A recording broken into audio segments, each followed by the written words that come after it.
Blood રિલેશનનો દાખલો છે. A વત્તા બી દર્શાવે છે કે એ બીના પિતા છે, A ગુણ્યા બી દર્શાવે છે કે એ બીનો ભાઈ છે.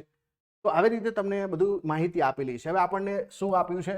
P into T plus K આપેલું છે. તો સૌથી પહેલા P ઇન્ટુ ટીનો જે છે આન્સર શું આવશે કે એ બીનો ભાઈ છે, એટલે કે P જે છે ટીનો ભાઈ છે, તો આ T ભાઈ છે.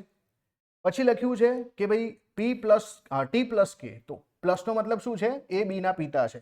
તો T જે છે કોના પિતા છે? K ના પિતા છે. આનો મતલબ કે આ બે જે છે શું થઈ ગયા? ભાઈ થઈ ગયા. આ જે છે ટીનો પુત્ર થઈ ગયો. હવે જે છે બરાબર, એટલે કે આ એના પિતા છે. પહેલી વસ્તુ તો છે કે ટીના પિતા છે, કે જે છે ટીના પિતા છે, આ તો ઉલટું છે. ના ભાઈ, પી કેના પિતા છે, પી જે છે કેના પિતા છે, ના તો કાકા છે, આ પણ ખોટું. ટી કેની માતા છે, આ ટી જે છે કેની માતા છે, અહીંયા ચોખ્ખું લખ્યું છે પિતા છે, તો આ ખોટું છે. પી કેના કાકા છે, તો પી જે છે કેના કાકા છે, કેમ કે પપ્પાના ભાઈ છે, તો આ બિલકુલ સાચું છે. તો ઓપ્શન નંબર ડી જે છે અહીંયા સાચો જવાબ આવે.